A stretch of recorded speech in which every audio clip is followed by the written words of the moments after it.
लोगों के भलाई, समाज कल्याण के लिए जो पैसा लगता है बुद्धि में जा रहा है उसे कहते हैं नॉन प्रॉफिट ऑर्गेनाइजेशन। कमाई तो होता है लेकिन बुकिश लैंग्वेज है, थ्योरेटिकल कमाई तो उधर भी होता है, बट थ्योरेटिकल लैंग्वेज है कि चैरिटेबल पर्पज़ के लिए इस्तेमाल किया जाता है। क्लियर है क्या? पक्का। मैनेजमेंट को मापने, मैनेजमेंट का परफॉर्मेंस को दो तरीक़ा से मापते हैं कि भाई मैनेजमेंट का जो वर्कर परफॉर्मेंस दे रहा है, परफॉर्म कर रहा है, वो कैसा परफॉर्म कर रहा है। दो वर्ड से पता चलता है, एक इफेक्टिवली और एक एफिशिएंटली। बोलो इफेक्टिवली और एफिशिएंटली या एफिशिएंसी। एफिशिएंटली को क्या कहते हैं? एफिशिएंसी। तो इफेक्टिवली और एफिशिएंटली या उसे कहते हैं एफिशिएंसी। समझ पा रहे हैं? देखिए मैनेजमेंट का परफॉर्मेंस दो ही वर्ड से मापा जाएगा। पहला क्या बोले? एफिशिएंटली। पहला एफिशिएंटली नहीं बोले हैं, पहला बोले हैं इफेक्टिवनेस। पहला क्या बोले हैं? इफेक्टिव या इफेक्टिवली। इफेक्टिवनेस या इफेक्टिवली। इफेक्टिवली का मतलब होता है कि काम को हम समय पे कंप्लीट कर देंगे। काम को हम समय पे कंप्लीट कर देते हैं तो हम इफेक्टिव वर्कर हैं, इफेक्टिवली वर्कर। नहीं समझे? समय पे पूरा करके दे देंगे इफेक्टिवली, समझे?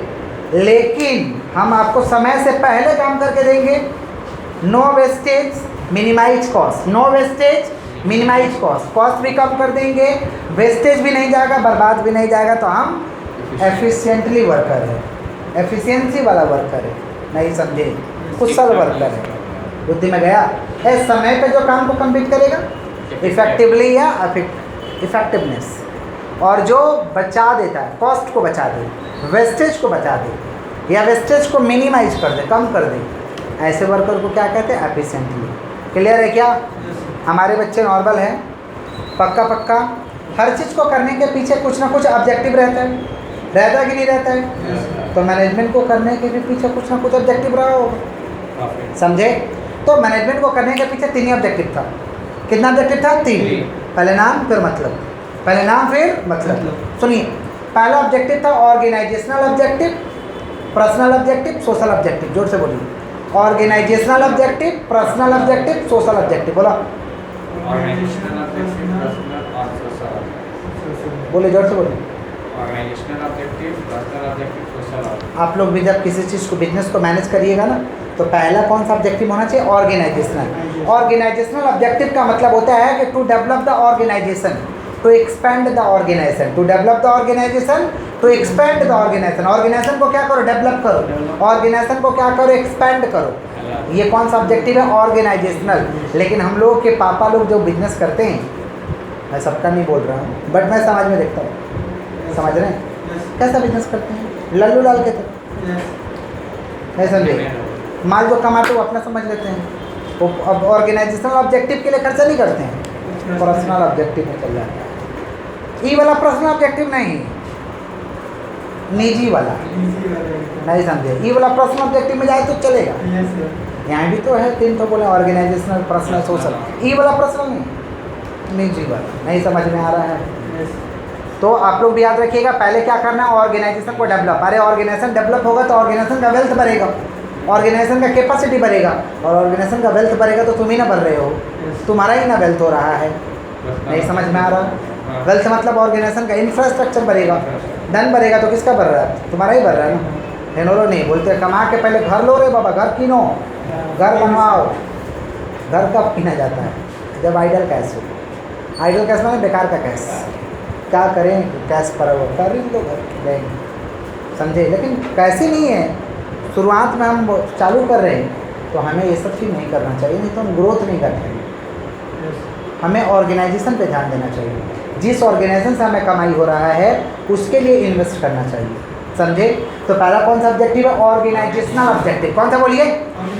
अब ऑर्गेनाइजेशनल ऑब्जेक्टिव के अंदर तीन है, सर्वाइवल, प्रॉफिट, ग्रोथ। बोलो survival, profit.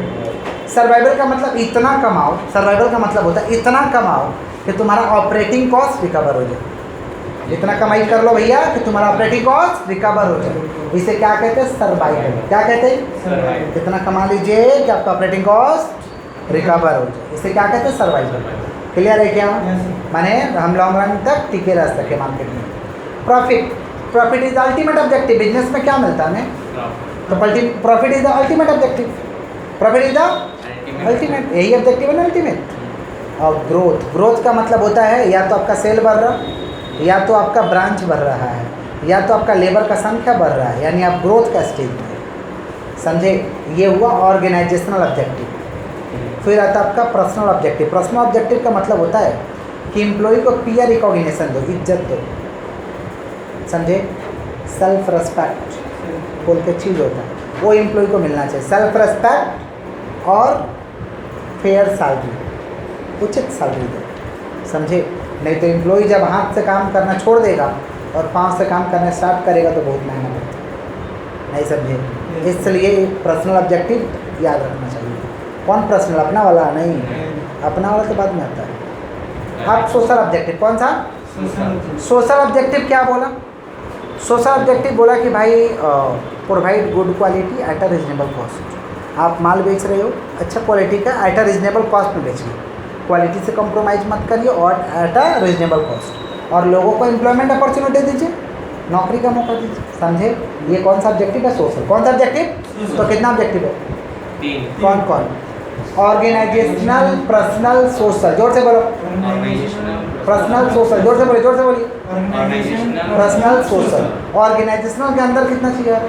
3। Survival, profit, growth. Survival, profit, लेकिन आपके बुक में दिया है अलग अलग। बोला ऑप्टिमम यूज ऑफ रिसोर्सेज। बोला रिसोर्सेज का कमी है हम लोग के पास, संसाधन का कमी है, उसे क्या करिए अंतिम छोर तक उसको माने एज मच एज पॉसिबल उसको यूटिलाइज करिए, समझे। बुद्धि में जा रहा है। मैक्सिमम प्रोस्पेरिटी, ज़्यादा लोगों को जितना ज़्यादा हो सके उससे लाभ लो, प्रोस्पेरिटी को उठाओ, बुद्धि में जा रहा है।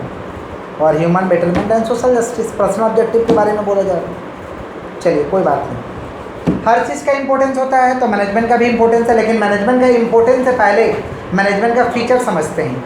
अब मैनेजमेंट क्यों करोगे? मैनेजमेंट इज कौन सा ओरिएंटेड? गोल ओरिएंटेड, गोल को पूरा करने के लिए, गोल को। अच्छा, एक बार मैनेजमेंट करके सो जाओगे कि कंटिन्यूअस होना चाहिए? एक बार मैनेज करके सो जाओगे, बोला एक बार मैनेज हो गया बहुत हो गया, हाँ, कि कंटिन्यूअस। तो management is a continuous process. Management is a पहले तो गोल ओरिएंटेड, गोल को पूरा करने के लिए मैनेजमेंट करते हैं। और मैनेजमेंट इज अ कौन सा प्रोसेस? कंटिन्यूअस। कौन सा प्रोसेस? समझे। जीने के लिए दिल का धड़कन चलना जरूरी है, नहीं तो हम जी पाएंगे क्या? बोलिए, बुद्धि में जा रहा है कि कंटिन्यूअस हो रहा है ना। वैसे ही बिजनेस का धड़कन को चलाने के लिए मैनेजमेंट कंटिन्यूअस होना चाहिए, नहीं तो